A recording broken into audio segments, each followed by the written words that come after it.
Hello everyone, this is Ayush Sharma and I am selected through SSC CGL 2021 and welcome back to our YouTube channel Let's Start Compete। I hope आप सभी लोग बढ़िया हैं, बढ़िया तरीके से पढ़ाई कर रहे हैं। और जैसा कि आपको पता है कि हमने SSC CGL के जो प्रैक्टिस सेट है टोटल 39 शिफ्ट में जो आपके एग्ज़ाम कंडक्ट हुए हैं CGL 23 के, वो शिफ्ट हमारी रेगुलर चल रही है और मुझे उम्मीद है कि आप उसको बढ़िया तरीके से देख रहे हैं, है ना। और आप सभी लोगों का प्यार उसमें मुझे दिख रहा है, आप सभी लोग उसको देख रहे हैं बहुत ध्यान से, है ना। तो आपकी प्रैक्टिस अच्छे से हो जाएगी उसको। और ये सीरीज़ मैंने इसलिए शुरू करी है क्योंकि आपके आने वाले मेंस में और आगे जो आपका CGL 24 आने वाला है, SSC CGL 24 का जो आने वाला है 2024 का, तो उसमें भी आपको हेल्प मिलेगी कहीं ना कहीं, ठीक है। चलिए, इसके बाद में आज जो वीडियो में बात करने वाला हूँ वो बात करने वाला हूँ प्रोक्रेस्टिनेशन पर। ये एक वर्ड होता है प्रोक्रेस्टिनेशन, जिसका इंग्लिश में प्रोक्रेस्टिनेशन बोलते हैं और इसका हिंदी में जो मीनिंग होता है ना, वो होता है कि चीज़ों को टालना, है ना। हमारे साथ बहुत होता है ऐसा, प्रोक्रेस्टिनेशन हम करते हैं, ठीक है।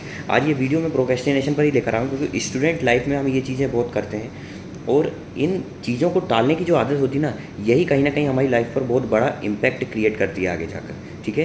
तो चलिए समझते हैं ये होता क्या है। सबसे पहले तो प्रोक्रेस्टिनेशन मीन्स व्हाट, चीज़ों को टालना, तब तक टालना जब तक उसकी डेडलाइन ना आ जाए। हम तब तक चीज़ों को टालते हैं जब तक उसकी डेडलाइन आ जाए। फॉर एग्जांपल, आपका इलेक्ट्रिसिटी का बिल आता है जमा करने के लिए, ठीक है, और उसकी लास्ट डेट आपसे बोलती है कि 20 तारीख डेट है, ठीक है। और आज यदि 10 तारीख है तो आप उसको कब तक फिल नहीं करेंगे, जब तक उसकी 18 या 18 या 19 तारीख नहीं आ जाती। ऐसा क्यों होता है? क्योंकि हमारे माइंड में कहीं ना कहीं उसकी डेड लाइन हमको दिख रही है कि 20 तारीख है, लेकिन 20 तारीख जैसे ही आने वाली होती है ना नज़दीक, तो हम उसको जमा कर देते हैं। लेकिन हम हमेशा आखिरी डेट का वेट करते हैं। हमारे एग्ज़ाम में भी यही होता था। आपको यदि 5 दिन का गैप मिला है, 5 दिन का गैप मिला है आपको एग्ज़ाम में किसी में, तो आप क्या करेंगे? शुरू के 3 दिन 4 दिन तो पढ़ाई करते नहीं है, आखिरी में 5th डे पढ़ाई करते हैं। ऐसा क्यों होता है? क्योंकि हमारा माइंड ना चीज़ों को टालता है। हमारा माइंड कंफर्ट देखता है, जहाँ उसको कंफर्ट मिलता है ना वहाँ पर वो काम करता है। उसको पता है कि अभी 5 दिन आराम कर, 4 दिन आराम कर, फिर 5वें दिन पढ़ाई कर लेना।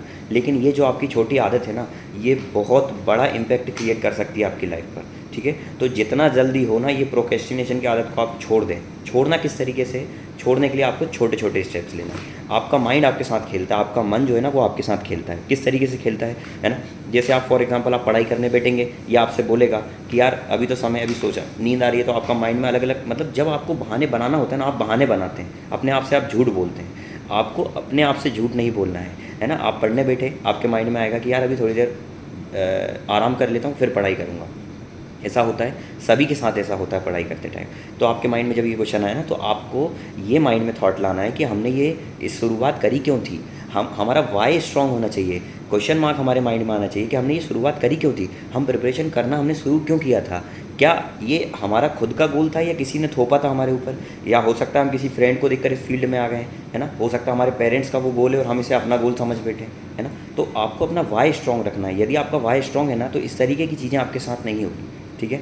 कई बार हमारा पढ़ाई में मन नहीं लगता है। ऐसा क्यों होता है? क्योंकि हमारा वाई स्ट्रांग नहीं होता है। यदि आपका टारगेट स्ट्रांग है ना, तो आप कितना ही कुछ कर लें, आप प्रोक्रेस्टिनेशन आपके साथ कभी भी नहीं होगा, राइट। ये बात समझ में आ रही है ना। देखो, ऐसा होता है, सभी के साथ होता है, प्रोक्रेस्टिनेशन सभी के साथ होता है। नॉर्मल यदि मैं मेरी बात करूँ तो मेरे साथ भी प्रिपरेशन टाइम में ये सब होता था, ठीक है। तो इतना हेडेक की बात नहीं है, नॉर्मल रहिए, बढ़िया तरीके से पढ़ाई करिए। और मैंने बोला छोटे छोटे स्टेप्स लीजिए। जब भी आपको ऐसा होता है ना कि चीज़ों को आप टालने का मन करता है, तो आप छोटे छोटे स्टेप्स लीजिए और उसको जैसे आपका मन करता है सर पढ़ाई करने बैठे, और फिर उसके बाद ऐसा लगता है माइंड में क्या थोड़े समय बात करेंगे, थोड़े समय बाद, तो उस चीज़ को वहीं आपको टालना है। नहीं, जैसे आपका मान लो आप पढ़ने के लिए बैठे, आप 1 घंटे पढ़ाई कर रहे हैं, उसके बाद आपका माइंड अंदर से कर रहा है कि हम कुछ और करते हैं, कुछ और करते हैं, घूमने जाते हैं। तो आपको क्या करना है? आपका माइंड जिस टाइम बोले ना, आपका जब मन बोले ना, तो उसकी उस टाइम नहीं सुनना है। आपको मन में ये बोलना है कि 5 मिनट और पढ़ाई करूँगा, उसके बाद जाऊँगा। आप देखना वो 5 मिनट जब आप पढ़ाई करते हैं ना, ये मैंने खुद ने एक्सपीरियंस किया है, जब आप वो 5 मिनट बोलकर टाल देते हैं ना उस समय के लिए, तो आगे जाकर आपका मन वापस लगने लगता है, ठीक है। तो आपको मन की सुनना नहीं है। इसको जिस तरीके से ये प्यार से आपको बनाता है ना, उसी प्यार से आपको इसको बनाना है। क्या बात समझ में आ रही है? आई होप आपको पूरी बातें समझ में आ रही होगी। तो प्रोक्रेस्टिनेशन बहुत बड़ी बीमारी हो गई है, ये समझ में हमको आ नहीं रहा है ना। तो आपको चीज़ों को टालना नहीं है, ठीक है। डेडलाइन का वेट नहीं करना है कि एग्ज़ाम, अब देखो बहुत सारे लोग इंतज़ार कर रहे हैं, यूट्यूब पर सर्च करते हैं कि मेंस की एग्ज़ाम डेट कितना समय है मेंस में, है ना, ताकि हमको पता लग जाए 3 महीने तो हम आराम से पढ़ाई करेंगे। आपको उससे मतलब क्या है? आपका प्री का एग्ज़ाम कंडक्ट हो गया ना, अब आपका मोटिव क्या है कि आपको जो ये समय आपको मिला है, जो भी जितना भी समय मिला है, उसमें अपना 100% देकर आपकी प्रिपरेशन को आपको स्ट्रॉन्ग करना है। तो फिर आप क्यों स्ट्रेटेजी देख रहे हैं यूट्यूब पर जाकर कि मेंस का एग्ज़ाम कब कंडक्ट होगा, CGL 24 का कब होगा? आप अपनी प्रिपरेशन कंप्लीट करो ना भाई। जब ये क्वेश्चन करना कब सही है, जब आपकी प्रिपरेशन कंप्लीट होगी कि यार मैंने पूरी प्रिपरेशन कर ली लेकिन एग्ज़ाम का फॉर्म ही नहीं आ रहा है, और अभी देखा जाए मॉक लगाओगे तो वहाँ पे 50-60 नंबर आएंगे आपके प्री में। हाँ, तो इस तरीके से नहीं होना चाहिए, आपका अपनी पढ़ाई पर फोकस होना चाहिए। आप अपनी प्रिपरेशन स्ट्रॉन्ग करो, जितना समय मिल रहा है उसमें अपने आप को झोंक दो, और आप अपना टारगेट AIR 1 का रखो, ऑल इंडिया रैंक 1 का रखो। आप क्यों सोचते हैं कि आराम आराम से छोटी पोस्ट लेना है? भाई कुछ रैंक कम आने से ना आप एक अच्छी पोस्ट छोड़ देते हैं।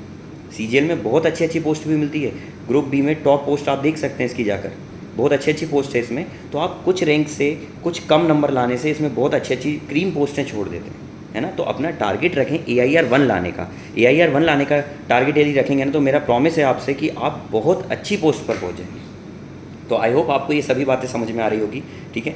तो समय से पढ़ाई करें भाई, है ना, अपने मन के अकॉर्डिंग ना चलें, मन को अपने अकॉर्डिंग चलाएं, है ना। हम बोलते हैं ना कि कई बार आपसे पूछा जाता है कि भैया आप इस तरीके का काम बोलते हैं, हम बोलते हैं हम मन के मालिक हैं, मन के मालिक, हम मन के अकॉर्डिंग काम करते हैं। जिसके अकॉर्डिंग आप काम करते हैं ना तो आप तो उसके गुलाम हुए ना, आप कहाँ उसके मालिक हुए, ठीक है। तो मन के हिसाब से ना चलें, अपने अकॉर्डिंग चलें, जो हमारा टारगेट है उसके अकॉर्डिंग अपने गोल बनाएं, ठीक है, और अपनी नज़र टारगेट पर गड़ाए रखें, ठीक है। मैं बोलता हूँ हमेशा आपसे कि यदि आपको मंजिल से मोहब्बत है ना, यदि आपको मंजिल से मोहब्बत है, आपको रास्तों से भी मोहब्बत करना पड़ेगा, और जिस दिन रास्तों से मोहब्बत हो गई, मंजिल को बेगम बनने से कोई नहीं रोक सकता, ठीक है। तो आई होप आपको ये बातें समझ में आ गई। मिलते हैं नेक्स्ट वीडियो में, till then bye, thank you so much.